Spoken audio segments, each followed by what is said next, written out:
The periods of change we're going through are not new, but every period that has these processes going on has differences in how they play out because the future is always open, and how people interact and make decisions and how they combine, sometimes not at all, and sometimes surprisingly in terms of what builds and leads to forward movement.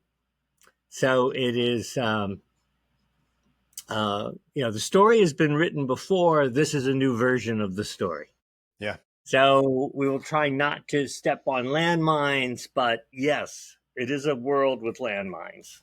Well, I appreciate that. So Dr. David Woods is with us today on No Way Out. The first time you and I met was 2018. We were at a complexity conference for the Navy. It was a great conference on understanding complexity.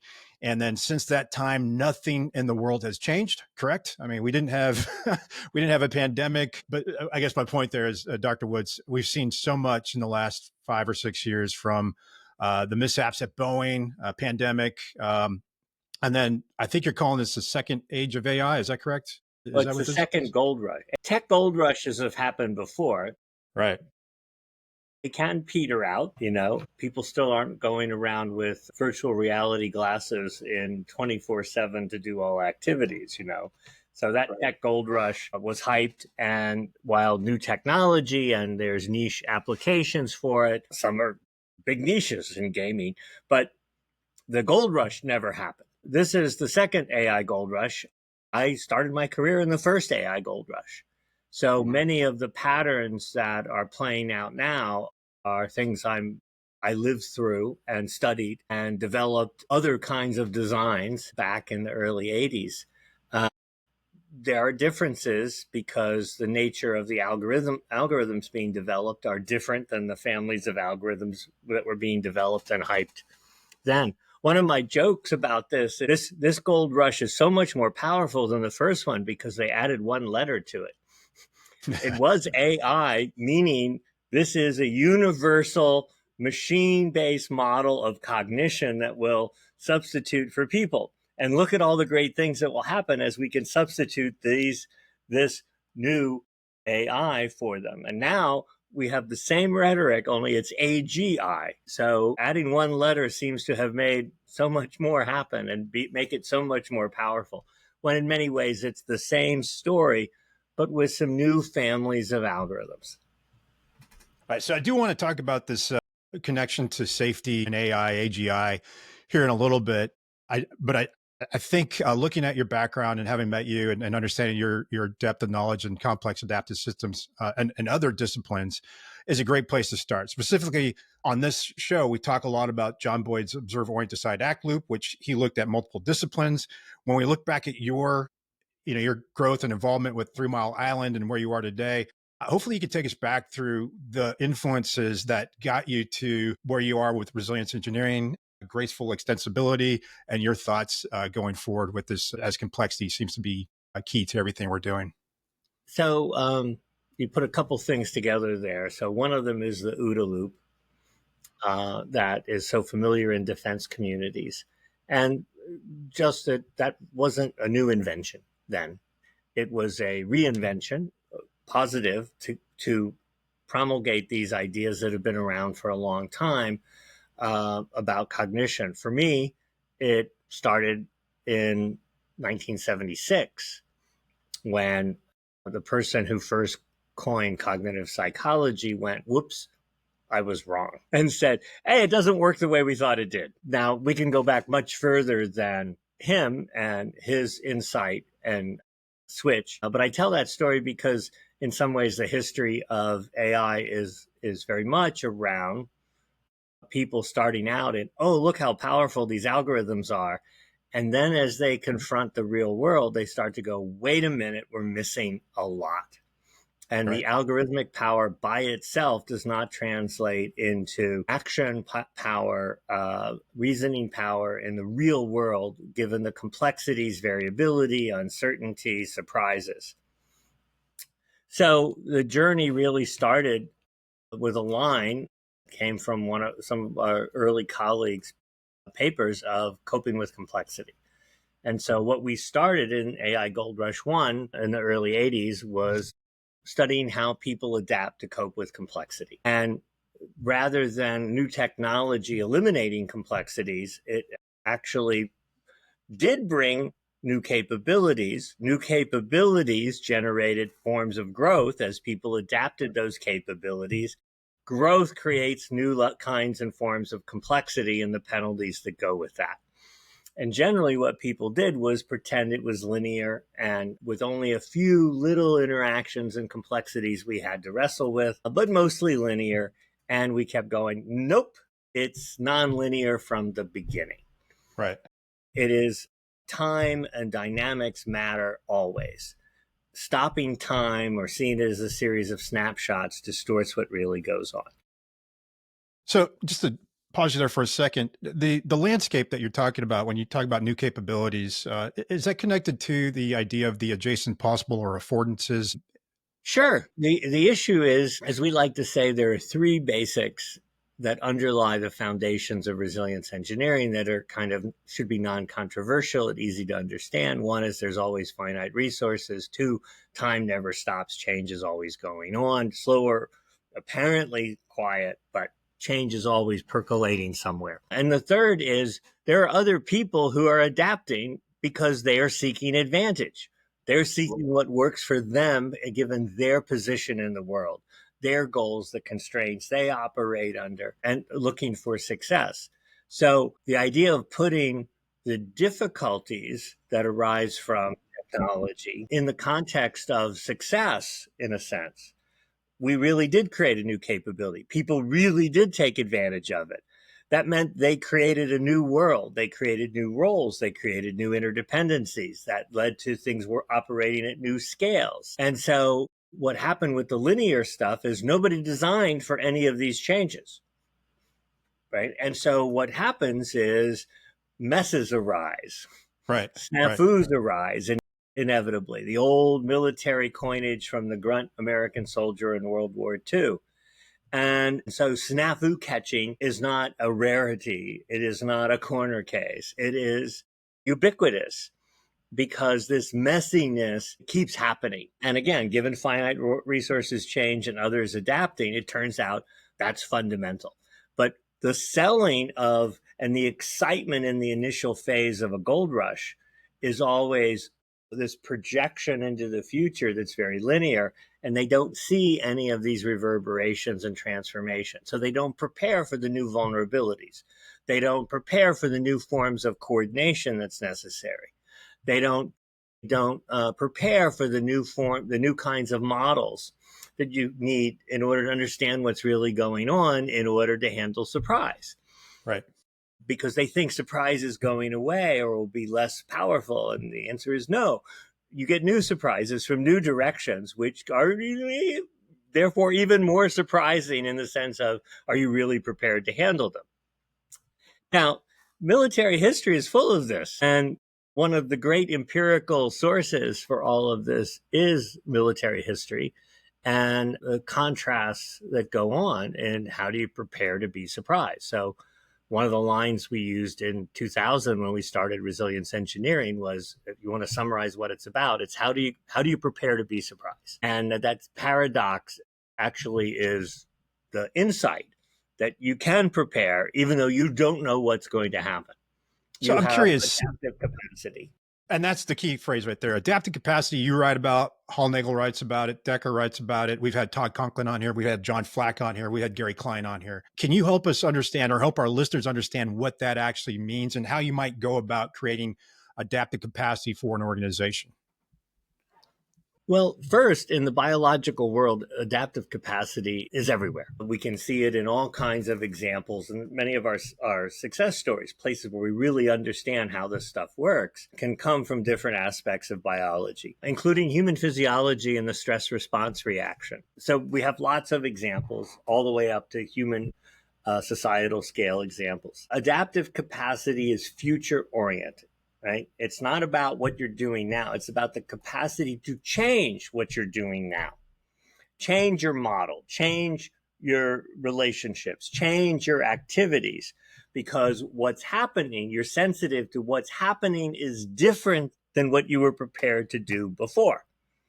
So it's the potential to change. Now, what's interesting in this is, physics, basic physics classes we all took have this potential energy versus kinetic energy. We have energy we have blown off into the world, and there is the energy potential to go off in the world. To think in military context, it's quite concrete and quite visible. The ammunition is potential. When the artillery piece fires, it just became kinetic. So we should be able to deal with this idea of potential and ahead. What are we doing to prepare ahead? Combat power. Let's take an example there. It's trying, right? It needs to get more dynamic and more future oriented, but basically combat power is a way to think about adaptive capacity. I have set this unit up at this scale of military operations to have certain capabilities to express in situations tactically, operationally, in support of strategic directions. Now, in the real world, what happens? Nobody deploys at 100% combat power. Right. And even if you did, you wouldn't have it for very long, right? Finite resources. Two is, what do you do with your units in combat power? They're not all the same, right? You have different ones that you coordinate, and how you put them together in the history of military operations, despite no matter which technologies are dominating the military sphere, how you put those different capabilities together in the context of developing challenges and changes at one scale or another. So our tactical, operational, strategic is a simplification of the multiple scales, the layers that are going on. Who coordinates the different fundamental functions of military power wins all through history. And so you see this illustration of future adaptive capacity and building up this effectiveness. Now, notice you have to be able to translate potential into, right, in a sense, kinetic adaptation. Let's coin something new here. Kinetic adaptation, right? When we have to actually go do it because we're surprised, right? It didn't work the way we thought it would work. Now I have to what? Reconfigure and reprioritize. So we build a responsiveness. That responsiveness is called into action. And we think of that very simply. We can think of that very simply as the deploy, mobilize, generate triad that operates in time. As you're challenged or surprised, what deployable stuff do I have? How do I reconfigure my deployable assets given the challenges that I am experiencing and are growing? Happens, and I am threatened with running out of capacity to keep pace with the demands of the situation. How do I reprioritize? And what do? Then I mobilize or signal processes for mobilizing capabilities that can come into the situation. There are challenges in inserting new capabilities into a dynamic situation. Why? Because of the paradox of overload. I most need help when it's least affordable to insert the help into the situation, because it takes workload capability out to bring other parties in, other assets into the situation and make them effective in handling things at a time when I'm running out. What's the key thing we see in the studies, whether they're new studies in emergency medicine or whether they're older studies in military history, even recent history? It is, you need to anticipate that you're approaching saturation on some attribute. If you can anticipate how you're approaching saturation, then you can start to act to build it. You can be extensible. So what I just described in these situations is this universal parameter, graceful extensibility, that has to exist in all adaptive systems of any type and at any scale. Why? Because these properties we've talked about are universal, and these situations are universally encountered at all scales. And so if you don't have that graceful extensibility, graceful means from where you are as things are getting hard, right, or different, You've got to be able to smoothly do this. And if you can smoothly do this, you avoid the potential of brittle collapse. What's brittle collapse? You reach saturation. I run out of the capacity to respond to growing challenges or changes in the world. And when I run out, things break. Now, this could be an organizational collapse, and financial. So the Knight Capital, a good example of this is the Knight Capital Financial. It was a runaway automation. So our technology comes in, and well, that technology created all kinds of new things, new values, new capabilities, new complexities, etc. It's extremely automated. It's extremely autonomous automation under direction of the money managers, who are in a very human situation trying to make massive amounts of money, something highly motivating to people, right? It's definitely a human story of how automation, it gives them an advantage. And what did they do? They didn't prepare for the way the automation could misbehave. And so when you have high autonomy, high authority automation, misbehavior very quickly can lead to bad consequences. So the runaway automation is doing runaway trading, right? And all of a sudden, the software people, who are not the traders, they're not the quants, they're not the C-suite, they're way down. All of a sudden, they have to go and say, I have to tell, right, the top of the organization to authorize shutting off trading. The worst thing, the biggest thing you could do, because we don't know what's wrong, and the standard things we did to respond to it didn't work. Don't know how to handle. Normally we have tolerance to a variety of disruptions that occur. In this case, none of them work. We don't know where this came from. We need time. And of course, by the time they got to the people and they could make the decision to shut down, they had lost almost $500 million and were, for all practical purposes, bankrupt. That's a brittle collapse.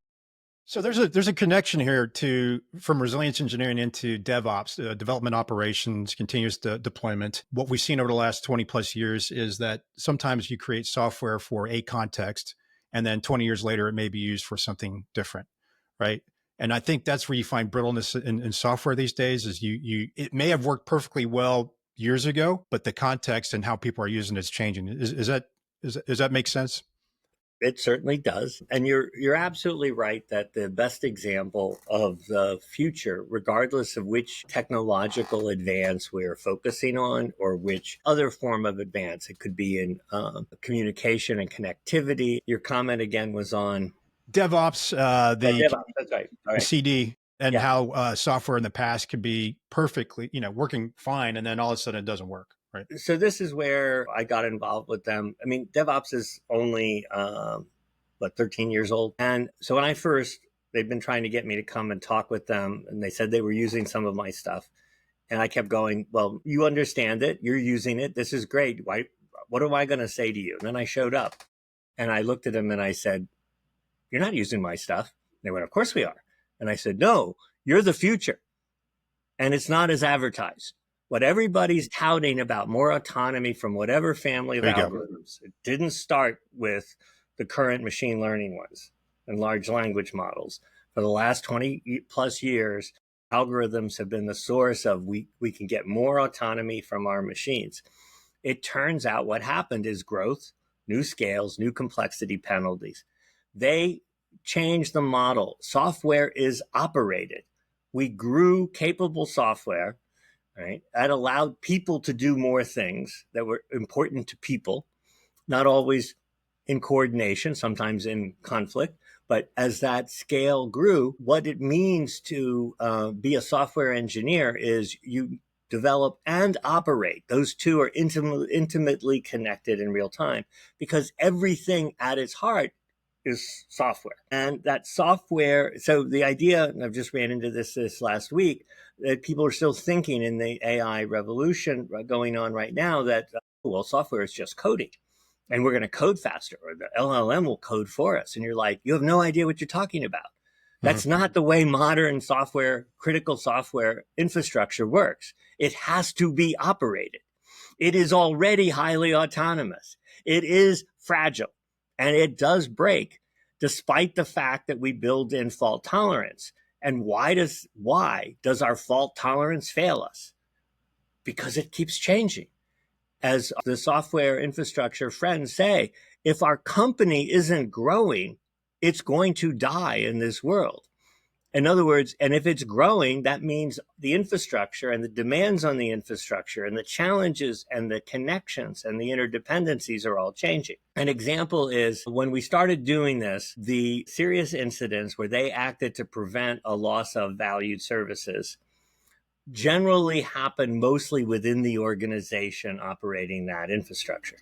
We told people as we started to see some incidents in our snafu catchers project with the industry that this wasn't always going to be the case, that you were going to have to see across organizational lines because their software was interacting with your software, given what service you provided, given what service that these other folks provided maybe to you.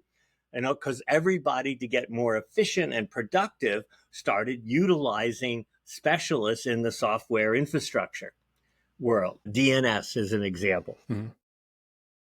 It makes everything work better. And so everybody uses it, and it's mostly invisible. And so what we started to see, we called the multi-party dilemma, which is you can't tell when you start seeing threats of an outage developing, whether it's from your infrastructure or whether it's from an infrastructure you're interdependent with. Is it coming at you from somewhere else? Are you going at somebody else and going to make this all work? And is that going to feed back on you and make this worse? Is it both of you? Is it a funny interaction? Well, depending on legal and other constraints, you may not be able to see what those other people are doing. You may not be able to get them responsive because your service contract says you have to put a ticket in and they'll get back to you within 24 or 48 hours. Well, CrowdStrike took more than 24 or 48 hours to fix. Yeah. So what you're describing there is the system that we create, and it's just bigger than software. The whole system is actually driving the behaviors of that system, right? We're reacting to the context that we created, which could include, hey, we need a legal review of this thing before we actually can do anything. Well, in the meantime, we're going to get a failure in the system. We can't fix that. So that's right. So different layers, different factors, functions have to now coordinate in real time. Whereas before, we just think of it as a service contract for run-of-the-mill things. But in a crisis, it could lead to a widespread outage that feeds back on the party who isn't interacting quickly. We need responsiveness. Now, we need to do that with protecting some other criteria. So we have trade-offs because of finite resources. And this is where we reprioritize. How do we know this is going in a way that means we need to increase our responsiveness? This is what happens in mass casualty events in emergency medicine. We increase responsiveness and we drop certain criteria that are very important to the normal running, efficient and productive running of a hospital system. And everybody understands that we need to reprioritize, we reconfigure how we do certain things. So in one of the mass casualty events, we studied pharmacy. When you're running out of supplies, a pharmacy, because you're inundated with people with similar injuries, pharmacy doesn't say, yes, enter it into the computer system and we will get it to you. And today we're probably running about 3 to 4 hours to get you some of those supplies, right? Mm-hmm. No, the answer is no. Pharmacy realizes right away and starts getting them the supplies and then backfilling the documentation. Also in the right, so they are adapting ahead, knowing that constriction is coming. The emergency room is going to run out of critical supplies to treat the injured people coming in. So they change what they're doing. They reconfigure and reprioritize. Meanwhile, guess what somebody one layer up starts doing? We don't have enough stuff. If more injured people are coming to our hospital, we don't have enough stuff. This is just stuff we're talking about to treat that number of patients. We have to find the supplies from somebody else. Well, wait a minute. Guess what? There were 500 people burned in this accident. Just under 500. Every hospital was getting slammed. So where are you going to get the additional supplies? Because all of them are looking for those resources. And so this is where you see very quickly the standard plan for handling a surprise event quickly fails. Why? because backup resources, backup expertise, backup help all get oversubscribed. Either they get oversubscribed and therefore run out, or they are actually affected by the disrupting trigger event that started the whole thing, as well as you are. This is one of the problems with interdependencies and the scale at which challenge events operate today. Because if things happen over bigger areas more intensely, right, then this issue of being oversubscribed happens faster, and the issue of what you were counting on to help you in an emergency won't be there because they're undermined by the emergency at the same time. We can responsiveness was just demonstrated, or the lack thereof, in a tragic and vivid way in the Guadalupe River floods. We don't have to get into some of the other missing preparatory things, but the inability to be responsive as things happen. When and it's a great example of anticipation, being prepared to be surprised. When you have more sudden, intense rain events over larger areas, you're going to have flood events, right? The standard statistical way to refer to extreme weather events reveals that everybody doesn't understand statistics. Sorry. How many 500-year floods has my son lived through in Houston in 10 years there? Right? They had one recently. Not one. That's right. Not one. 15 years ago, there were floods in the Front Range in Colorado, just north of Denver, Boulder, and north. I was there as a graduate student helping a friend in the summertime in the mountains outside Boulder. Guess what? That 100-year flood had happened 30 years before. That's the one that's Estes Park, right? That's Estes Park. Yeah. So I was a kid when the first flood happened. I was in the 70s. Yeah. So I know what you're talking about. Yeah. Yeah. I mean, I was there. There was no social media. We heard on the radio. We jumped in his Jeep and we started heading for their call for help, for volunteers. And before we could get down to the flatlands and head over to the canyons that were flooding, they said they had enough volunteers. This was all emergency radio stuff we were picking up. It was a very different world for hearing about these things. Of course, we looked at each other later and kind of went, it's probably a good idea that, 20-somethings going, yeah, we'll go volunteer and help with the rescues and things. We're probably like, it's probably a good thing we didn't get there in time. But the issue is what we know for sure is that things are changing. What we know for sure, things are more interconnected. We know surprise will come at us from surprising directions, even though it's a kind of surprise. Oh, yeah, we planned for this. But when it comes in a different way, in a different package, at a different intensity, it doesn't mean at all we're prepared, right? Because we think too linearly. So I'm curious. Folks are asking about methods, and I'm going to ask you, how do you prepare? I'll call it human agent teaming. How are we going to work with AGI in the future, if that's going to be a thing at all? Or how do we build the capacity to anticipate, to make sense of the environment? What are the tools and techniques that you're recommending leaders use now, if any? So there's a lot. The repertoire is growing all the time. We have two problems with our repertoire. So I'll speak in general, since you talked about people at the top of of organizations. So one is they're not as mature as what you're used to, right? Because people haven't tried them out. They haven't invested in them. It's like saying, if we want to design airframes, there was a day when it was expensive to get aerodynamic studies to say whether potential airframes would really work and what kinds of instabilities would arise. And then it was wind tunnels. And then it was, no, we can do it all. We can do a lot of it in the computer. And then we can do a little wind tunnel. And then we can do a little test pilot flights. We matured the ability to do engineering on complex phenomena. And so it got more efficient, and we forgot that the basics had to be there. Well, we're much earlier in the maturity development of the techniques to build adaptive capacity. There's a bunch of things we do to try to help people do that.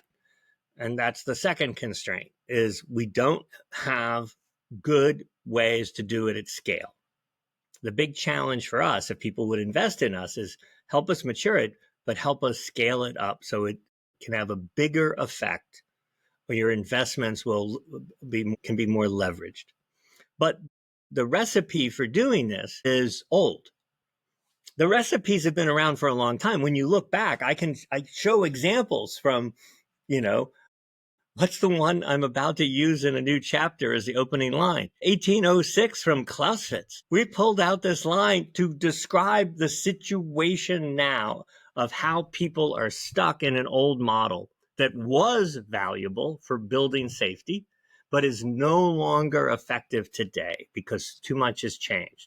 And in fact, the people under stress because of safety being at risk, I'm referring to aviation in particular here, are retreating into the old model. Oh, if we just fine tune it and just add a little here and there, we'll be back to where we were. And the answer is no, the world is different.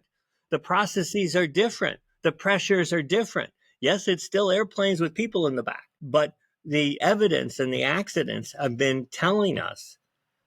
And in fact, one of our problems there was they were discounting the evidence of trouble ahead. So, the recommendation here is you go, don't shortcut systems engineering. In a complex world, you need to enhance your systems engineering techniques. Otherwise, you end up like Boeing with 50 billion in losses and counting. That was a brittle collapse that has crushed the company's viability. Now, a variety of factors have keep the company going, and it will keep going in the future because of its position in the industry and human needs. However, it was an enormous loss on many, many, many fronts, not just financial and not just lives. So you have to recognize in advance. So the problem is the C-suite isn't anticipating and isn't set up to see the signals of anticipating because they're so busy saying, we just need to be more productive. We just need to have a higher level financial performance. And so if a simple example would be and unfortunately the Senate hearings did not address this. If I had been invited, I would have highlighted this. The chief engineering office failed in Boeing's accidents that killed 346 people because they didn't stand up for engineering. They were just an assistant to the chief financial officer. So that's goal conflict. That's that efficiency thing. That's, hey, we need to get something out the door, right? That's putting. So I got to tour the 737 line up in Seattle, and I noticed a couple of things. When you go up to the 777, 787 line, it looks like a different company than the 737 line. I mean, 737 line is very efficient, it's very lean. It is something to be seen, right? And then you learn about the bigger engines being put on this aircraft. You learn about them changing some landing gear configurations potentially, or why they're going to do it this way, so they don't have to go through another evaluation of an aircraft, another platform. And you kind of scratch your head, like, well, what could happen? And this is 2015, 14 when I went through there to look through all that. And then of course we had the accidents a little bit later on, and you make the connection back to, a pedostatic system that had, I forget the name of the platform, the software platform that was behind a lot of this. But anyway, it's the software approach, in my opinion, when I saw this, was they were using a pseudoscience approach to building software. They were not following, in my opinion, resilience engineering, a DevOps approach, right? They were not doing that. And again, this is my perspective from being an outsider at working at Alaska Airlines at the time. So this is what I saw. And I warned people. We happened to go up to Boeing and say, hey, you shouldn't be applying the pseudoscience approach. And you ready for this, Dr. Woods? And I want to get your view on this. You should be applying something that you learn above the wing, and that is the application of team science, crew resource management. How do you trap errors and how do you anticipate threats, right? That's one of the coolest things. Now, there's a negative side to crew resource management that Decker wrote about, and that is, I guess, weaponizing it against people. Hey, loss of situational awareness, human error, right? Those type of things that can be weaponized. So team science is what we recommended software developers use to create psychological safety, to anticipate, to identify weak signals, to do all these things that we learned above the wing, right? And of course, we've talked to Gary Klein about this with his connection to TADMIS, tactical decision making under stress. We've also had Eduardo Salas and Scott Tannenbaum on the show, and my co-authors, Nigel Thurlow and then John Turner, who we all looked at aviation crew resource management, the foundation of team science, and said, hey, let's bring this over. Or it's not one for one. I mean, you can't just bring it right out of the cockpit and go, you need to do this. But you can use these lessons to actually create the conditions to anticipate red teaming techniques, things that Gary Klein gave us, the pre-mortem, those type of things. And I think that's where a lot of software organizations went wrong, is they followed the pseudoscience approach. I'm quoting one of our prior guests, at Alistair Coburn, who said that these are his words. They followed the pseudoscience approach, and instead of following, I hope you're ready for this, Carl Weick's work on high reliability theory, and potentially going down the path where you are right now. Right. So I don't know if you ever heard this before, but that's what the No, yeah. I actually heard this from Boeing when I started in aviation 37 years ago.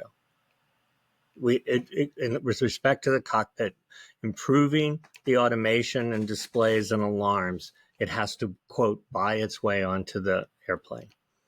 Now, what that illustrates is a fundamental. You want action.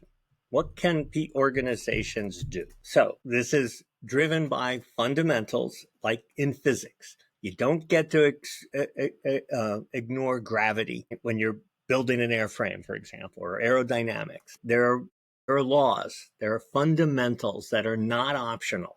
Not, oh, they don't apply here, it's okay, whatever. No, they apply all the time in this universe. And I don't want to get into all those here with you, but from those, there are these actions organizations can take. And the first one is, right, wrote about in the first resilience book and told stories of where this plays out. And this is, right, this is the tension between short-term or acute pressures and chronic issues, things that extend over time and play out over time. And I could run you through examples that have no people in them. It's all physics in power plants. But the point here is you have to know you're always under faster, better, cheaper pressure, acute pressure now. When we started resilience engineering, that was the policy at NASA in the late 90s before the 3 space exploration mishaps occurred in 99. And then in 2000, in the meetings following those, is when I first proposed that we could and needed to develop a resilience engineering. And the issue was you needed to know when to sacrifice productivity for safety, sacrifice short-term financial, short-term productivity for long-term. Boeing's viability in the long term was harmed by the short-term thinking that had accumulated and persisted for 20 years. And eventually, right, it's like the old joke about the failed banker is being interviewed by the news person, and they say, well, how did you go bankrupt? And the ex-banker responds, at first slowly, and then all of a sudden, all at once. And so this cumulative degradation. And what we say is you have to be able to build a way to justify longer term thinking and when to sacrifice the short term exigencies. I need more now. I need to do more now. I mean, another example that this has nothing to do with money per se is the BP's 2 accidents in the Gulf, right? Texas City and Deepwater Horizon. At the time of those 2 accidents, they were the richest organizations in the history of the human species. And yet they were operating various functions within their organizations to reduce cost, right? And so you go through the accidents and, well, the alarm system didn't work. Well, why didn't somebody fix it? Well, operators figured out ways to keep going. They figured out workarounds. They could keep going because they were under pressure to keep going. So how do you switch the pressure? So first thing I say is go read the stories I wrote about in 2006, because they're very vivid. And we've been working with organizations about how do you put out and guide your players at different levels to know and value that they sacrifice the short term for the longer term, not always the immediate time horizon. And of course, American business is famous for only having a short time horizon view. If you don't balance the two, you're going to violate the rules. You're going to be more brittle than you realize, and you're going to be more surprised when you have a near or partial brittle collapse. And then you're going to attribute it to some component, some person, something, instead of realizing you designed a system that's more brittle than you realized, and yet fails less often because there are some people, ad hoc actors, who fill the gaps. There are snafu catchers in your organization, so you don't see the weaknesses that you're building in. That's called the law of fluency. It's a law. We can derive the law from first principles. We can derive the law from empirical studies across sectors, right? Adapting to fill the holes hides the holes from outside views, right? Because it goes back to 1956 and the start of control theory and classical automation. Ashby wrote about this in 1956. This is not new, folks. We can act on this. Like I said, maturity, we need more mature tools, right? Because they'll be more efficient given the investment you need to make. And we need to build those tools to have larger scale effects because everything operates at scale now. If we can't do things at scale, we can't keep up with what's going on. Now, So, the Doctor, second, I'm I sorry, got a go ahead. second action for them to do. All right, takes a minute to explain. After the Columbia space shuttle accident, one of the innovations, it's related to another chapter in the original resilience engineering book, not because they were inspired by it, but it was all consistent at the same time. They created a flying reserve. So let's take our military example. What commander goes into action where they may encounter adversaries without a reserve, right? Because events, surprising events may happen. Things may develop not according to plan. And so you have a reserve. Is the reserve your weakest unit? Is your reserve your least well-equipped units? No, your reserve are strong, effective units because when you need to put them into action, they had better do the job. If if a hole is opened in the line and an opponent is ready to rush through, you need to plug the gap. And so our organizations today do not operate with flying technical expertise reserves. Now, these reserves is what NASA created. They created another layer. They called it the NASA Engineering and Safety Group, NESC. And what they did was they took advantage of their experts, their most experienced people from many different disciplines, backgrounds, and said, a part of your job now is to support ad hoc projects that arise because we're having problems places or because new things are occurring and we want to figure out how to best take advantage of them. And so we're going to pool our expertise and we're going to bring it together as tailored to the situation, right? So they might need me on one case. Other cases, when they had me on their roster, they didn't need me.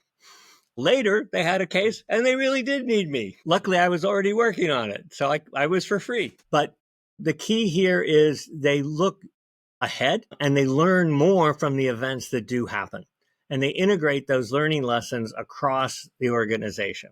And it's had it was stood up after the accident in 2003. So it's almost 20 years old and it's still going. And it's had a great impact. We use an example where that we almost had an astronaut fatality on a spacewalk, and that they didn't take the standard root cause analysis as the end of the story. They came in and saw this as a story of a breakdown in resilience, a breakdown in the processes that would handle this, and they identified a whole range of issues about mission control and space station and spacewalks. One example is no one had actually checked the procedures for stopping a spacewalk, stopping it early, because stopping it early means there's something wrong. And two, stopping a spacewalk early is in itself hazardous, multiple kinds of safety issues. So it's, how would you do this? Well, they had focused only on productivity. What's all the stuff? How do you get everything done you need to get done because a spacewalk is a limited resource? No one had thought about that. How do you make a decision to safely stop a spacewalk because something's wrong? Despite the movies. Yeah. They imagine it all the time. Not well. Yeah. You brought up something interesting here about a root cause. And I think what I heard there is in this complex environment, they identified there is no root cause, that there's probably these causal factors that they identified. It's not just one thing, right? And I think what we got with James Reason's Swiss cheese model is, I think many people misinterpret it as a static thing, that there's always going to be one thing. It's never going to be one thing. It's going to be multiple things. And I think the dynamic models of Swiss cheese is pretty spectacular. But am I reading you correctly on this? In that? Absolutely. Absolutely. So the name for this now, that have a memory hook for people, is the component substitution fallacy, right? So look, finite resources, you're building things for the future. Things will change in the future. in various ways. What that means is components will always have weaknesses. Subsystems will always have weaknesses. If you watch a development group trying to put together something for a future mission because of a new vehicle with new capabilities and new algorithms on board, right, you'll see them try to wrestle with trade-offs on a variety of performance dimensions. Oh, we can improve this, but then it'll be too heavy. And wait a minute, that means the payload will shrink, and that won't make it effective for this mission and they're making all kinds of trade-off decisions. And so when there's a major incident or accident, a major failure out there, when you look down at the system, of course you will see component or subsystem weaknesses. You can't not, because they're there. It's back to the world is messy. It's not almost perfect or getting more perfect over time. And so the problem isn't that they aren't there or that they shouldn't be addressed. The issue is when you stop there, because if you stop there, you're assuming your system is a linear addition of all the components and subsystems. No system is that way today. I won't argue about was that true in the past or not. It's not true today. And so you must also look at this emergent level of what are the broader issues. And the example was nobody had looked at the procedures for a whole bunch of things, and it turned out they were fictional documents. How many times have we gone into an organization and looked at procedures for some contingency and found there were procedures and they are mostly fictional about how to actually handle that situation? Is that work as imagined? Everybody says, follow the procedures. And you're like, these procedures, they're really going to work here? So these, is this what you would consider work as imagined, the fictional? Yeah. Okay. Yeah. Work as imagined is the idea. Well, there's two parts to it. One is just simply distant views. Let me go back.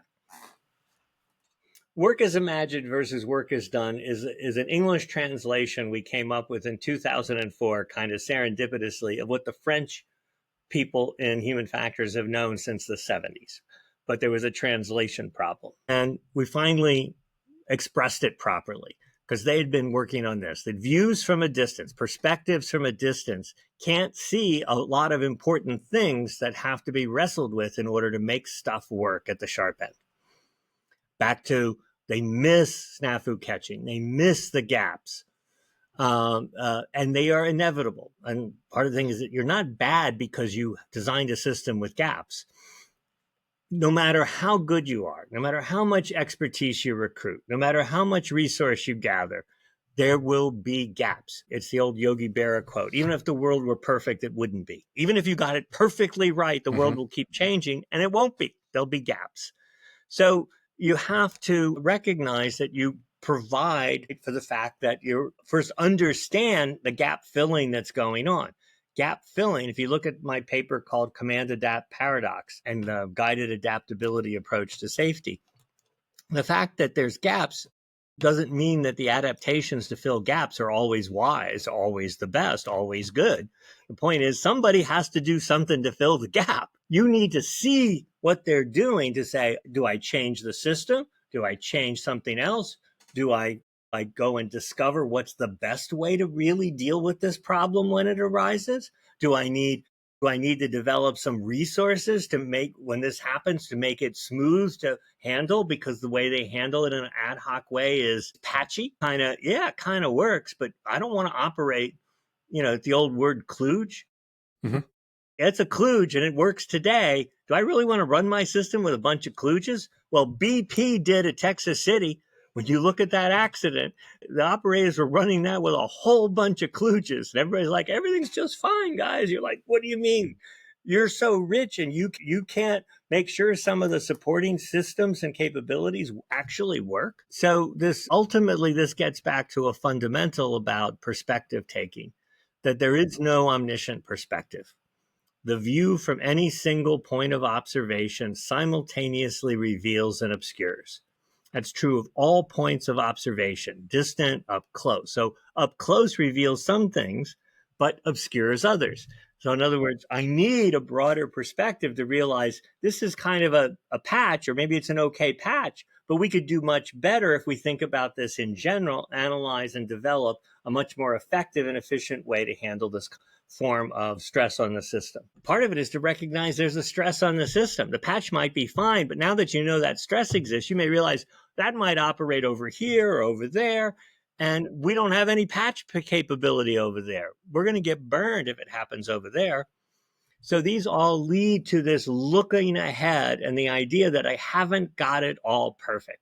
And right now we operate from the top down is we're almost perfect. And if anything goes wrong, it's not that our plans didn't work, right? Our system needs to change. It's those operators, this component. If we just tune up this component, everything will be fine.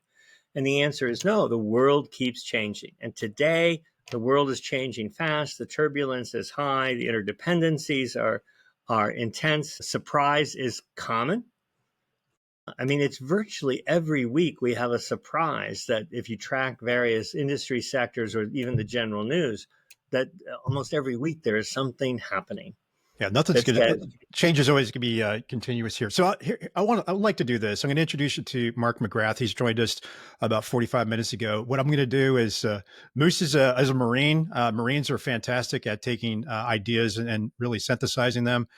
So Moose, what I'd like to hear from you is just some connections about what you heard in the last 45, 48 minutes from Dr. Woods, and then make some connections, make some snowmobiles for us back to the OODA loop.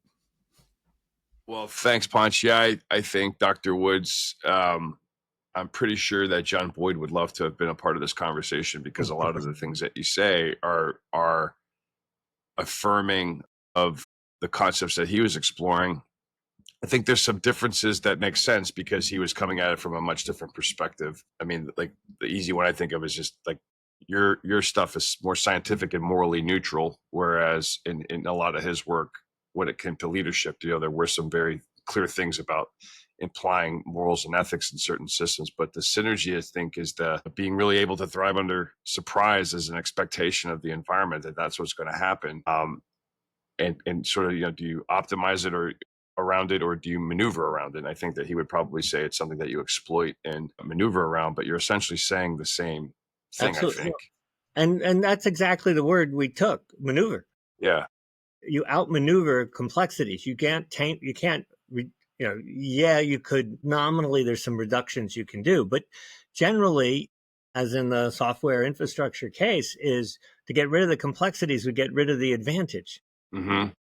At the same time, you would take that away. You would not be able to provide as much valued service. You would not be as competitive in the marketplace. It would be a bunch of things would go with it. And so outmaneuvering the complexity is the critical theme.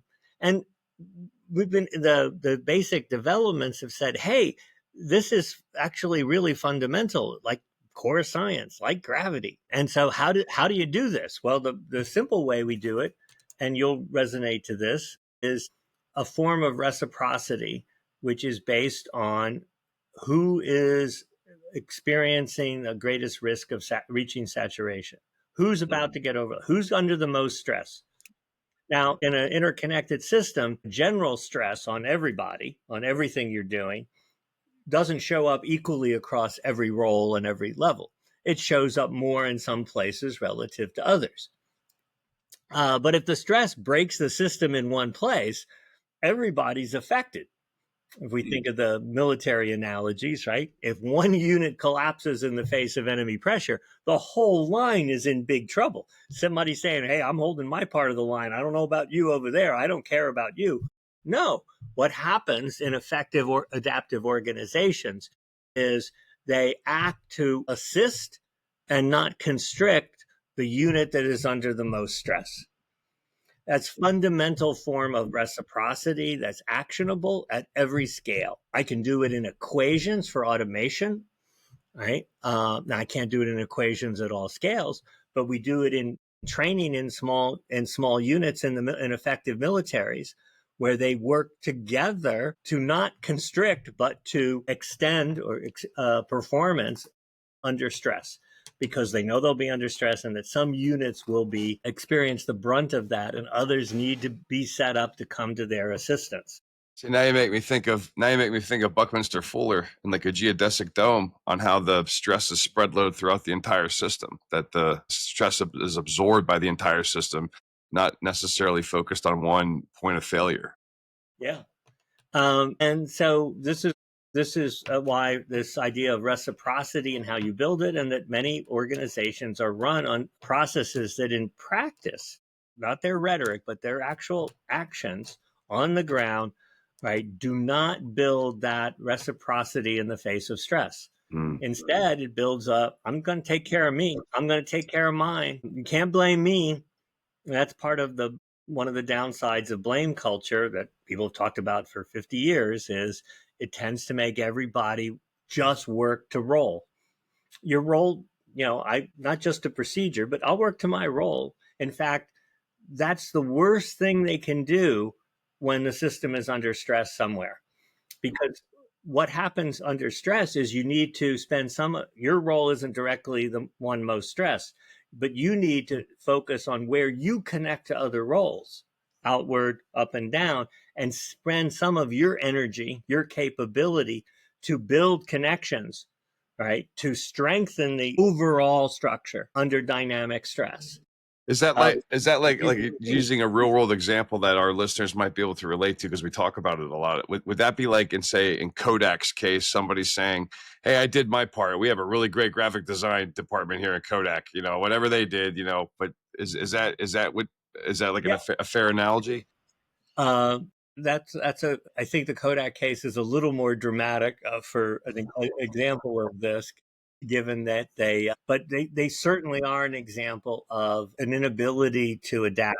Often it is, I think in some ways you can say they were slow to anticipate, but I think more in that case study is that they didn't know what to do, and they did spend energy. They just didn't spend it very effectively, and they did it in a very dispersed kind of way when they needed to reframe and rethink under a period of change what it meant and how people would connect to their how photography played a role in people's lives and how to do that. And they were very much stuck in modifying what they already did instead of understanding that the world was changing rapidly, and so did they. How about like maybe a different example, like say Bering's bank that imploded under the actions of one rogue trader throughout the system? Because I've always thought that over the years that whole ecosystem of Bering's bank was probably so unhealthy and so incapable of that sort of a surprise catalyst that the entire thing imploded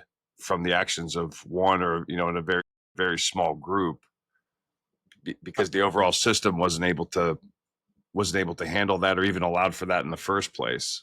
Well, I don't know. I mean, yeah, I think Enron might be that's better example of how some of this stuff plays out. And, in some ways, let's use a current example that's operating right now. And that's the Texas energy market. They're separate from the grid, the national grid, and they, under economic theories about regulation and deregulation, I mean, they have regulation, but they have made energy a financial gambling house. In other words, it's not something that is a fundamental necessity for people, and we provide it and we make a stable profit in the old utility model. It now is run by the financial people who are buying and trading energy to make profits. And those can be short-term quarterly profits from various deals as they sign various contracts and from different energy sources. Right? But in the end, what it's done is make the system very brittle. So in 2021, in February, there was a week-long statewide energy crisis due to a winter storm. At least 200 people died as a result of the weather and having no power. At least, right? Up to 600 is the highest estimates. The lowest estimates are in $2 to $5 billion in costs. Ratepayers around the country, Minnesota ratepayers are certainly, Texas ratepayers are still today paying for that. Some energy companies made a bundle. Some energy companies lost a lot. Everybody got paid back. The money that was won and the money that was lost all came from ratepayers. It's gambling with what people are paying for a necessity. Now, this situation is forward-looking because guess what one of the big energy users in Texas is? Crypto. Yeah. And how does crypto make money? Every time there's bad weather, the state of Texas pays them to not use energy, not mine cryptocurrency, because they need the energy to support air conditioning in a hot spell in the summer, or to keep the grid going in a severe winter extreme weather situation. So they actually make money from weather disasters, right? Extreme weather events are profitable for them. Now, something's a little, the economists like to use the word perverse incentives here. I mean, something's odd here. Now let's take AI. How much energy is AI using? Gobs. Yep. Right? And now you're Lots. going to have private ownership of large scale energy for AI computations. Notice the instability, right? Multiple jurisdictions with radically different priorities. Also, let's assume some of the AI algorithms have become fundamental to other kinds of operations that are critical to society. And disruptions have costs. We can do a simple one. Who's dependent on energy? Who's dependent on computation? The financial world. So right, we don't have to deal with harm to people. And now all of a sudden you say, I have an extreme weather season that's punctuated now by extreme acute events. Energy usage goes down. Remember, if you have a long drought, right, you can't cool the energy plant. They have to run at lower power. France earlier this summer had to cut back energy production from nuclear because it was too hot. The water was too warm. Couldn't run the plant at 100% power anymore. So you can run into these situations that are influencing your ability to generate energy, increase the need in an acute, critical way for energy, and now have a huge conflict between where does it go and who pays the cost, who takes the sacrifice of not having energy, and who is able to sustain or minimize or maximize their function under degraded conditions. Is AI going to get maximum use or only leak a little bit to human safety? Are we going to be in a trade-off where, well, we can either cool the financial computers, or we can turn off, or we can let them heat up and keep the AI going, or we have to turn off the AI. I mean, I'm caricaturing it in a little bit oversimplified way, but these kinds of conflicts. So here's the line I use. Let me simplify it. Stories of the impact of new technologies either capture or envision the new forms of congestion, cascade, and conflict that arise when the apparent benefits get hijacked. Because the apparent benefits aren't the real benefits. Mm-hmm. Other people seeking advantage will figure out what's good for them, and they will take the benefits of the new technology in a form that is good for them. Now, that will create new forms of conflict or new time periods of conflict. The growth and the hijacking will create, it's not that congestion goes away, friction, and putting military people, friction, right? 1830, we have it written down as doctrine. So congestion will arise in a variety of ways. Interdependencies go up, and so the forms and difficulties of handling surprise go up as well. Is that because it's too centralized? Yes. Yeah. Yeah. So I have a counterfactual, maybe two counterfactuals that we've been following on the podcast. One is going to be clearly the plant-based medicine and the impact of pharmaceutical companies, and that we'll shelve that one for now. The other one is a counterfactual in the AI space, and that is if AI follows a natural intelligence approach, where it's all about minimizing surprise, minimizing energy. What you just brought up about conflict still resonates, and that is if the masses of investors, energy companies, and AI companies see a future, an only future, where energy consumption has to go up, and they build their infrastructure for that, a threat to them would be a lower consumption approach to AI, right? So that's one of the things we're tracking on the show is there is a potentiality out there where platforms that fall or algorithms or AI that follows a natural approach to how intelligence works will consume less energy. So I'm just throwing that out there as something we're tracking here on the show, and maybe you get your thoughts on that. Well, I think in this case, there's a simple answer, and that's instability. these periods of turbulence and change, especially when we're early in what could be a fluorescence with the new algorithms, in part, introduce enormous instabilities. The problem isn't that somebody sees the future and other people miss it. The issue is nobody sees the future. Everybody who thinks they understand the future is wrong. It will play out in ways that are surprising. We'll re-rationalize it afterwards and say, oh, this person was the key architect, or oh, this genius, whatever. But in fact, it is all highly unstable. It's unstable in particular in this one because the stuff makes mistakes. It regularly makes mistakes. The mistakes are endemic to the nature of the algorithm. For LLMs, Gen AI. The way it's being used is to maximize productivity, which means it is doing that in a where the offsetting costs are not being included in the calculations or in their estimations or in their envisioning. So we've got a thing where it's heavily subsidized. It's got no key revenue generating business case at this stage. It makes lots of mistakes. So for critical functions, there's a huge risk that we would never allow in any risk critical, safety critical world. And then it generates the emergent problem of slop. I think the standard definitions of AI slop are a little too narrow. This is the third ditch in the eighth layer of Dante's hell slop. Imprisoned in the sea of shit. And that's Italian, by the way. That's in the original Italian. And the reason the slop matters so much is because you don't know what to trust. And it happened on a widespread basis. I can't tell what's real and what's not real. What's solid, what isn't solid. And let me tell you a simple story related to this. When we were studying how people acted under time pressure in an anomalous situation, things are not working right, and I don't know what information is real. I don't know what information to trust. It has a paralyzing effect.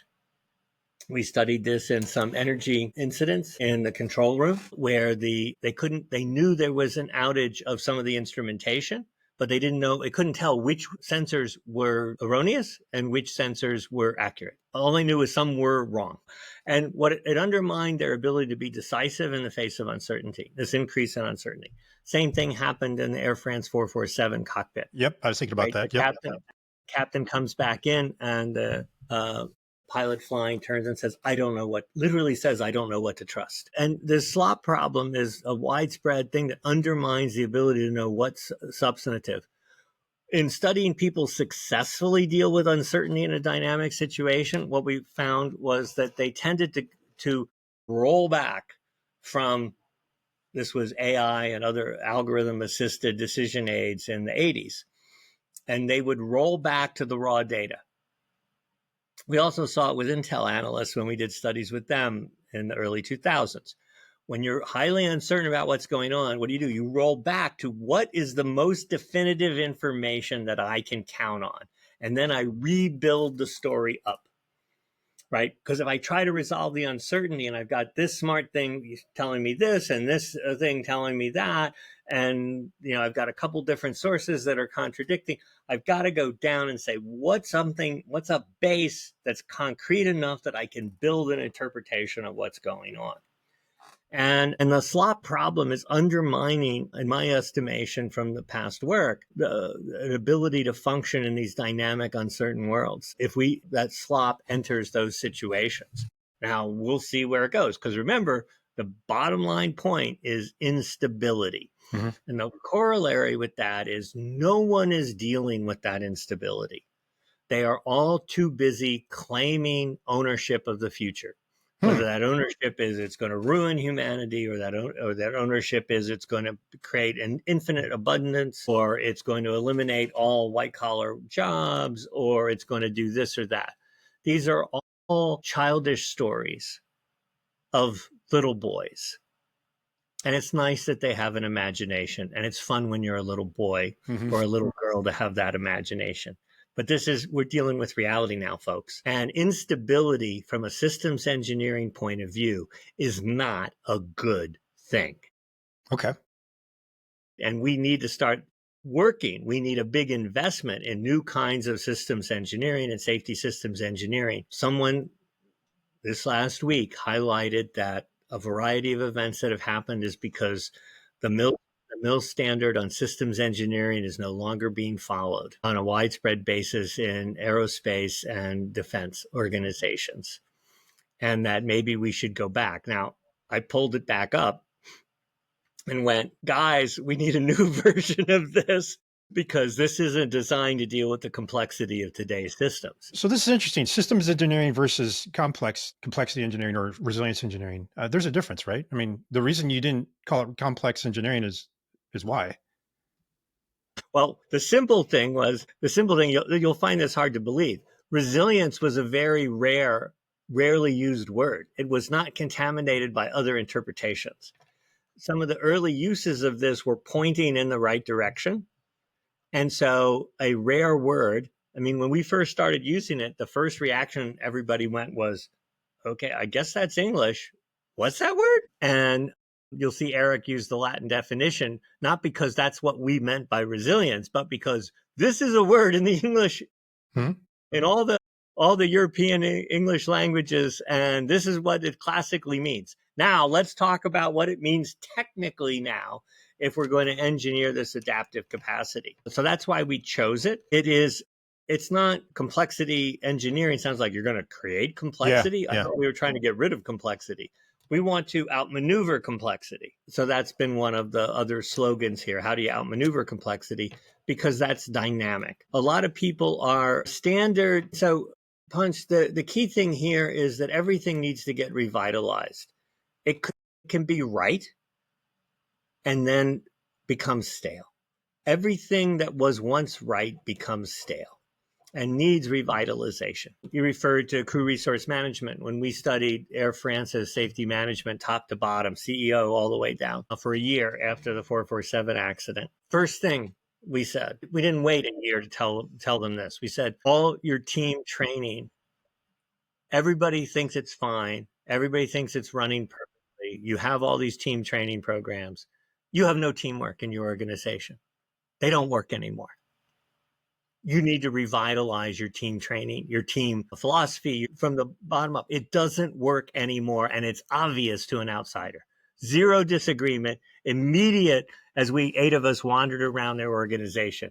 Teamwork has degraded enormously, despite all the teamwork programs that were still working, which were an innovation once upon a time to build teamwork, and now are stale and ineffective.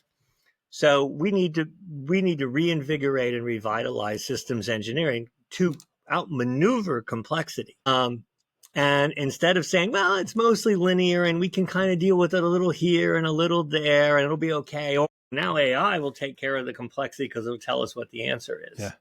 So am I hearing you that teamwork is an imperative in organizations? Yes, absolutely. I mean, what we focus on is coordination and synchronization. Teamwork can have a narrower reference where we think of a group together, right? So we can think of a unit who works together, trains together, the basketball team, the squad, the control room staff.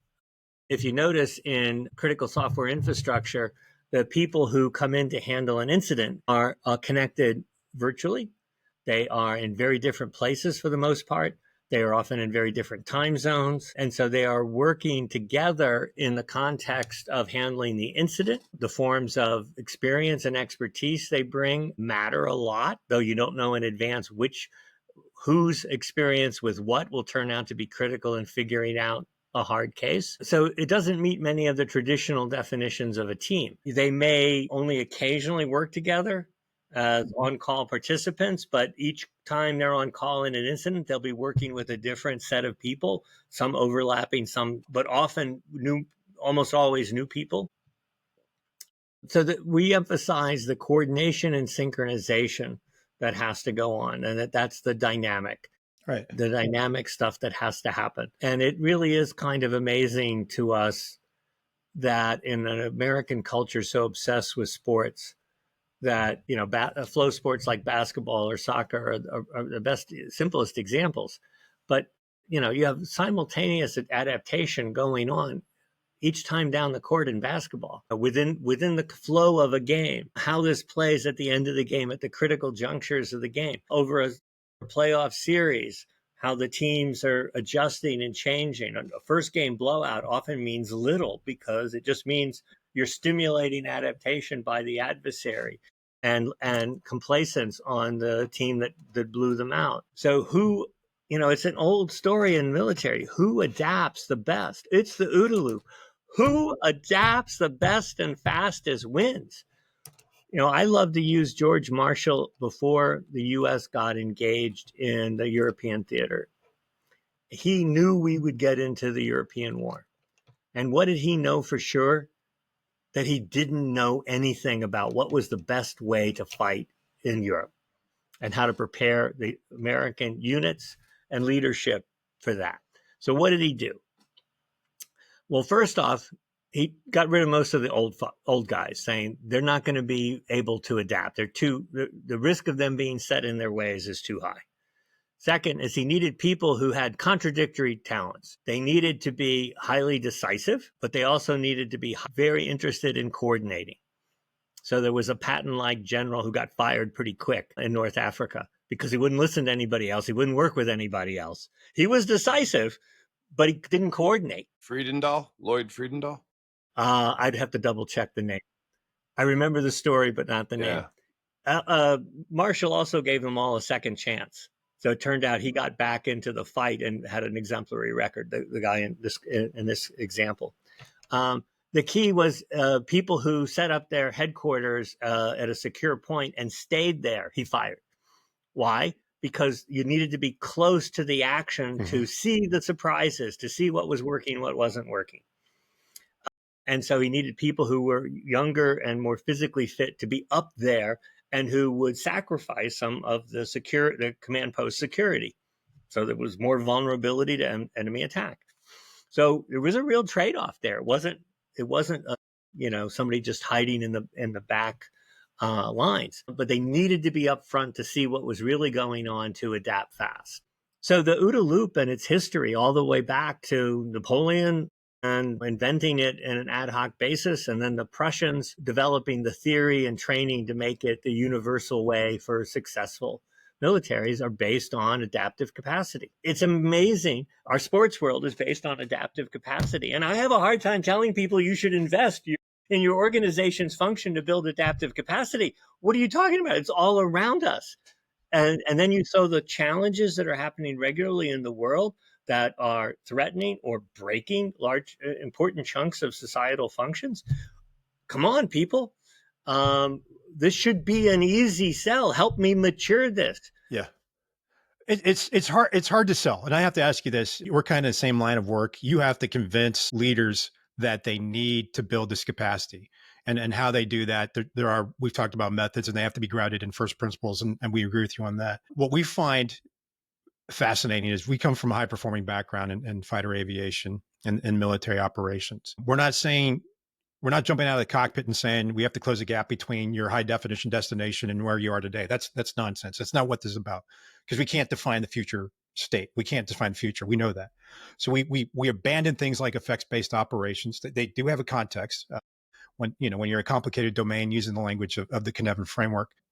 But what we find is even though we know about team science, we understand the importance of simulation, tactical decision games, we understand red teaming techniques, we understand these things. You bring those into an organization and they push back on it because that's not what the other consultants are saying. They're saying we need a framework that follows a plan, execute, assess cycle, and that's all we need. And we need to call ourselves Kanban teams because that's what we get out of the Toyota production system. We don't understand it, but that's what we need, right?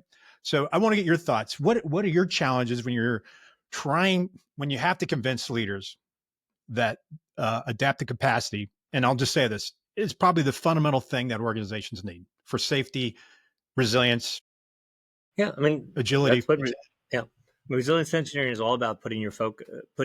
Doesn't mean other things don't have to be done too, but it's essential to also put a focus on adaptive capacity. So there's many, many points I could make here. One point is I want to highlight is we have pulled off the standard approach is connect to the upper echelon build relationships and connect to the upper echelon, and they will see we have the evidence, we have things, they will see value, whether they invest strongly or more weakly in it, they'll see the value. And we've had success. I have been connected into periods of change. I had a seat at the table as the patient safety movement developed, 96 going forward, and the critical start of that. We've had people succeed with organizations and develop resilience-based approaches. We've had NASA succeed with their boring name for a critical function and create this flying reserve of expertise that allowed you to more effectively anticipate and learn to improve performance across every aspect of the organization, not just safety. So we have success stories, and the issue is they're not sustainable. Time after time, it's not sustainable. The turnover in the C-suite, the shift in priority from Congress. Every time we get to the top and have a success, there are factors that work against us.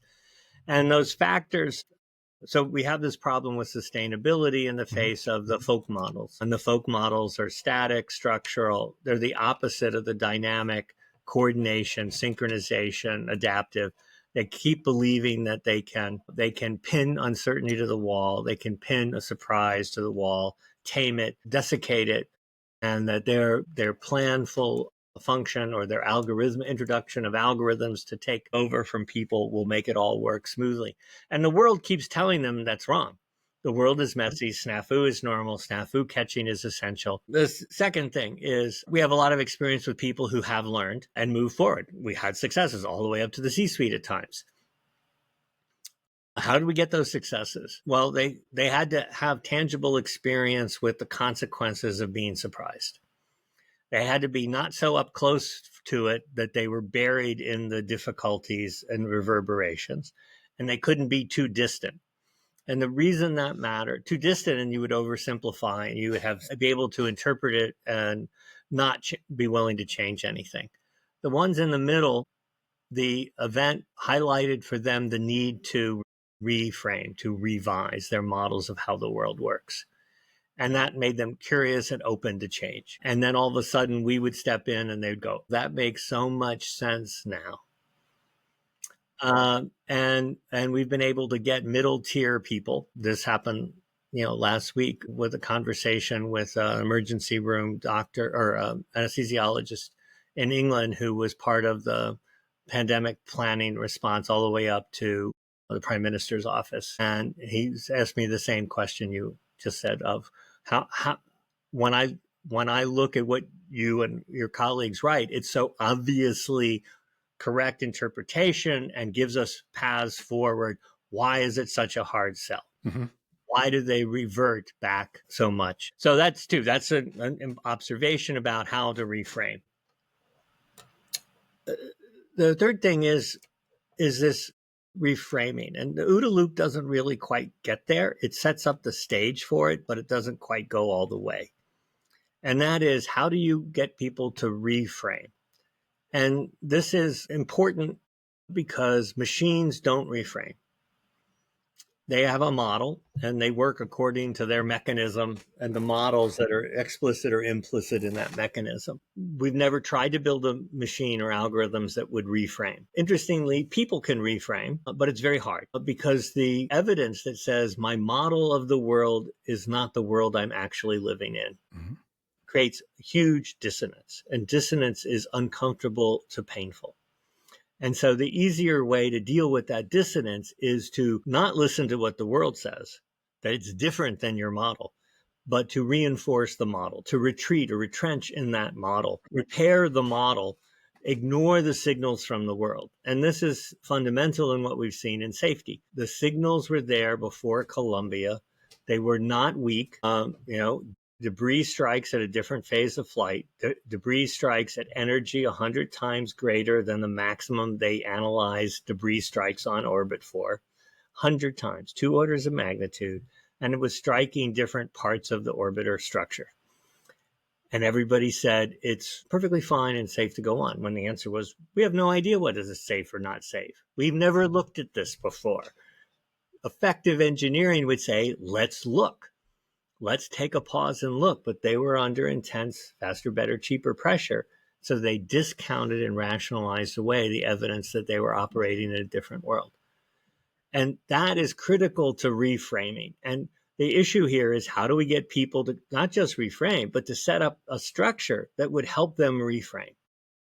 That seems to me like Boyd's whole point when you take his academic lineage from destruction and creation to conceptual spiral to essence of winning and losing an OODA loop sketch, which is the anti linear OODA loop. The whole entire thing is based on reframing. If you don't reframe, you can't adapt, you can't survive. Yeah.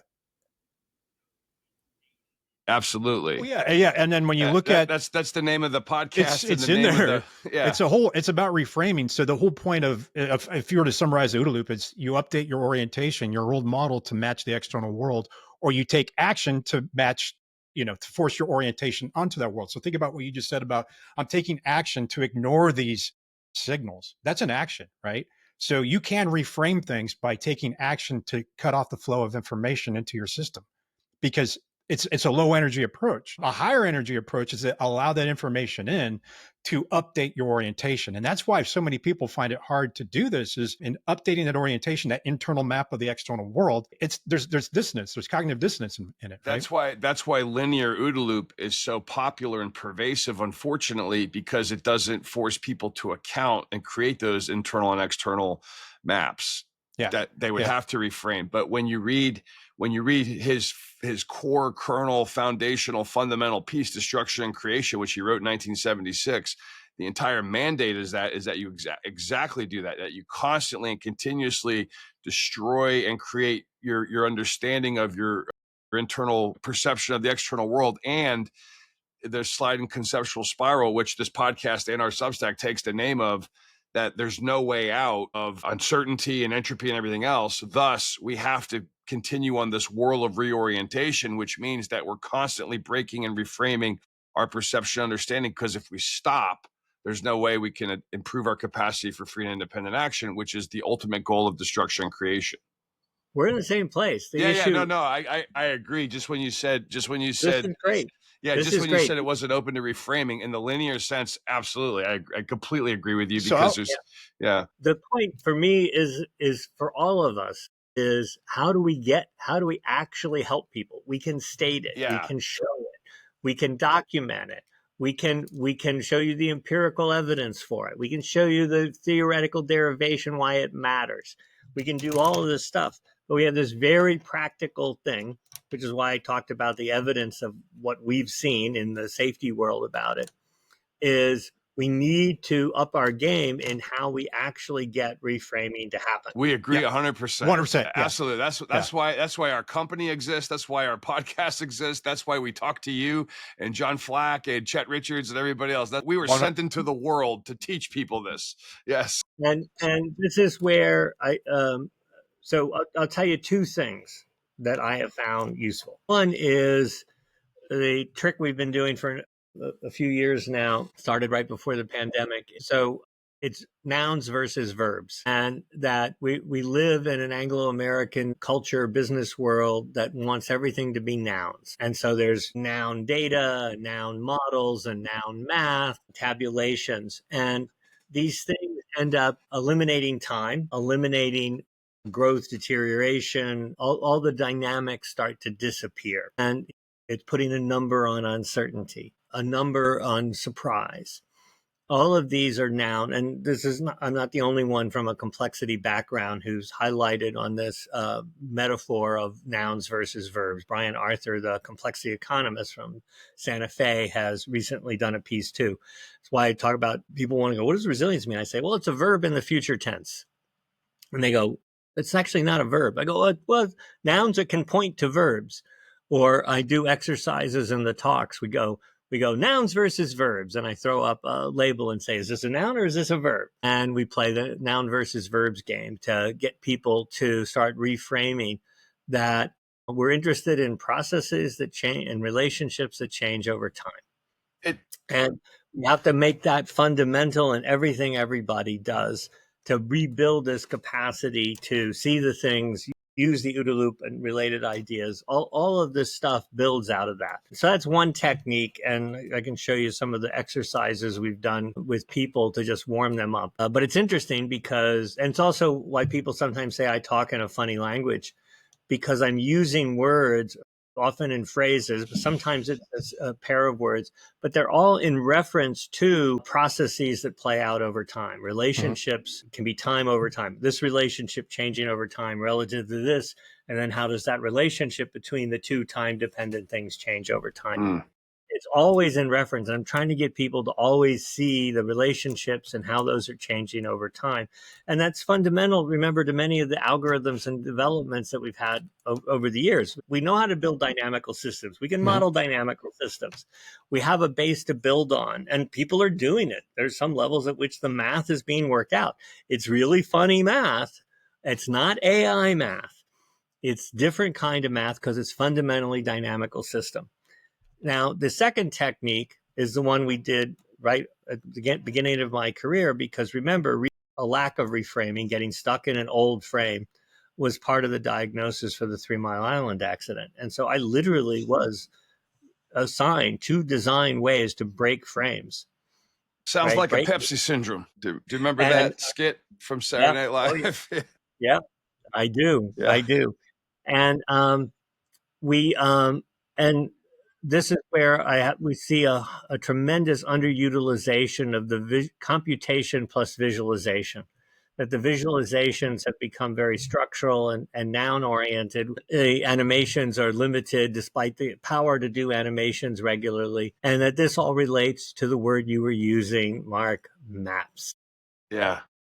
Maps are about capturing relationships in a frame of reference. And there are many frames of reference by which you could create a topology. So if you think of these as, and we would claim that this is actually, again, this would be controversial, but we would claim on the evidence we have that if you have advanced computations, the way to really make them effective is to have them drive visualizations that are topology based, so that you can see relationships and you can navigate whatever it's telling you, whatever it's highlighting, you can navigate to what actually is most relevant and important to you in context. And the only way to do that is to see in a frame of reference how relationships are changing over time. So in a dynamic system, can you see deterioration? Can you see stabilization? Can you see recovery? Can you see overshoot? All of those are dynamic words. They're all verb based. And you talk about how to manage things, you want to see what's deteriorating, what's stabilizing, how are we recovering? And that's just one simple example of using verbs. But what goes with that is these visualizations in which you can see these dynamic relationships. Now, they're not sexy icons. They're not South Park cartoons. Sometimes the diagrams that highlight this in a particular world can look a little mundane relative to the design specialists. But they're deep in the sense that you can now see what you couldn't see very well, because you can see how relationships change over time. And what's interesting is calculating deterioration is kind of hard. I'm going to tell you what the the nouns tell you. Maps of relationships show you. They show you much more. Telling you can only tell you so much. But if I show you, right, then you can find within that map of relationships which ones matter to you now. And if I'm wrong in what I tell you, you can find the ones that are the ones that matter now. Because I can't always tell you which ones matter now. And we actually created displays back then that showed you what was going to happen next. And we've done it again with a visual analytics tool called the What's Next diagram for automated systems, which is part of the person's job is to understand what the different parts of the automation are doing. And part of that goes back to the 3 questions from the start of studying aviation automation, 1989, which is what are the most common expressions in the flight deck, which is what's it doing, why is it doing that, what's it going to do next, and how in the world did we get into this mode or configuration? And that one, we kept saying to people, show them what's next. Well, anyway, it turns out doing it for real time cockpit. There's another story about why didn't my colleagues and I do that? And that goes back to our conversation about Boeing, because they kept saying, if you can't buy your way onto the flight deck, we're not gonna listen, we're not gonna do anything. And we're like, we could design a what's next display. Well, unless the airline says they want it, we're not going to spend any time or money or help you with it. But we've now decided we have to do it. So we created the What's Next display. We have a paper that describes it with some accompanying limited animation, so to see how it would play out on simple cases. For example, part of a go around, flying a go around, and how it highlights. And we're using it as a analytic evaluation tool for people who designing automation to say, oh, let's run through some scenarios and say, can you track what's the automation going to do next? And it can be something that's a plan for event like a go around and then you can make the difficulty of the go around change based on adding more to the scenario. But even in a basic go around, all of a sudden you quickly go, this is hard. There's a lot to keep track of. People are pretty good. They can keep under relatively benign conditions flying a go around. They can do this really well. When you run through this, all the bits that they have to track and the time available and all the things they're doing at the same time, you're going, wow, people can, this is Pretty amazing. Pretty amazing. Yeah. Yeah. I learned that in the Just a cockpit. basic go around. Yeah. This isn't a hard one. This isn't in New York under bad weather. Mm-hmm. Yeah. So with not enough controllers and the controllers equipment breaking.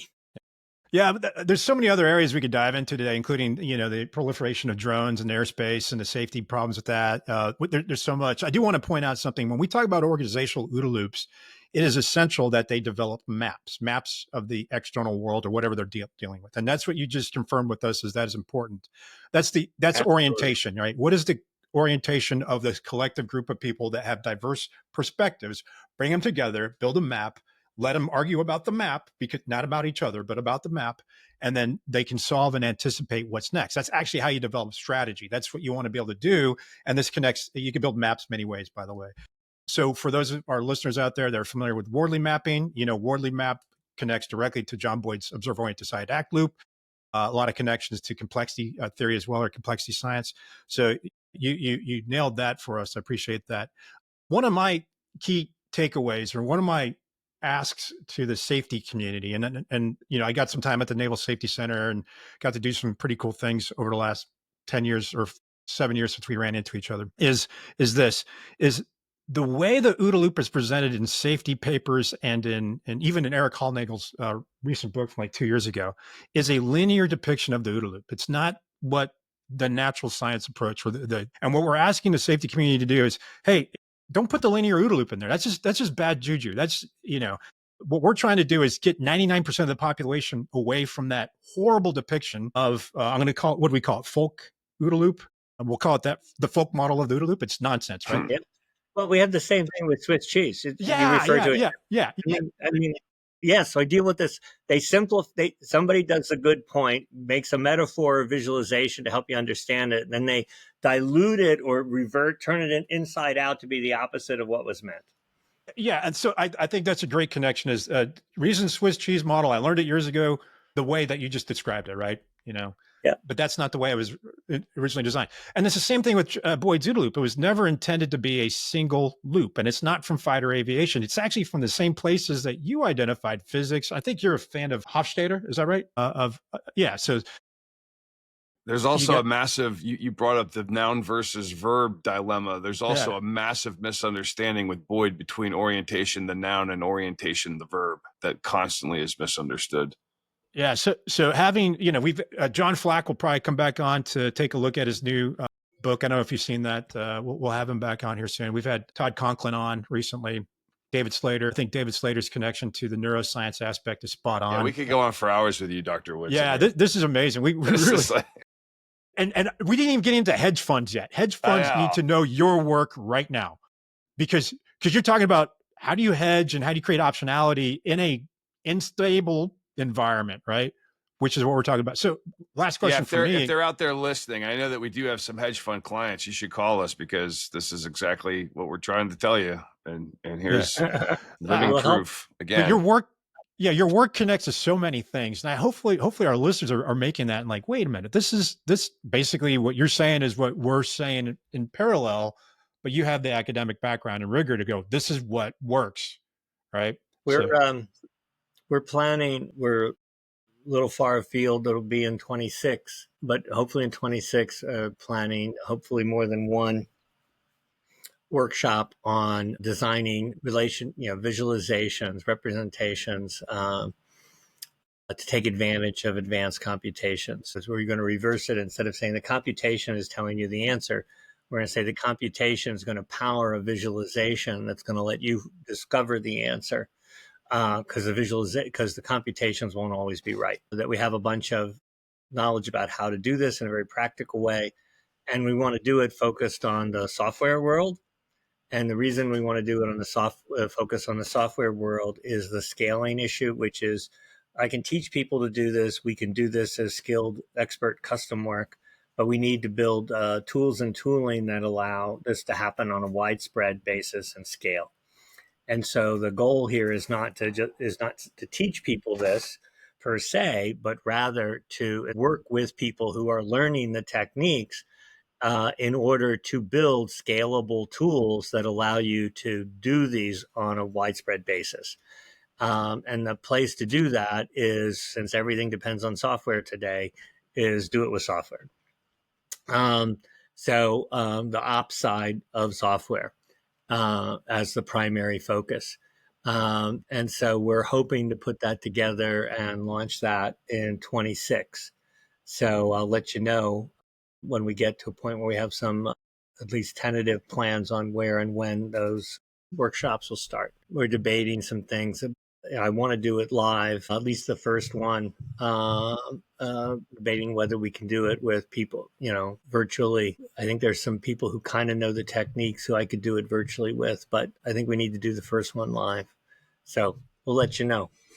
well, hey, we've taken up a lot of your time today. Like Moose said, we can go on for hours with you. We'd love to have you back. The network amongst all of us is pretty amazing. Your connection to Gary Klein, your connection to John Flack, of course, Eric Hallnagel and Sidney Decker and the safety community. Just we are so thrilled that you were able to join us today and have this almost 2 hour long conversation. It felt like 10 minutes. It really did. Yeah. Fascinating. Well, I want to thank you guys. Thank you for being out there and fighting the good fight on this front, and taking these ideas forward and moving the ball down the field. We're all in this together. That's right. We're all learning. Thanks so much. I can't wait. I have to tell you my Columbus, Ohio stories.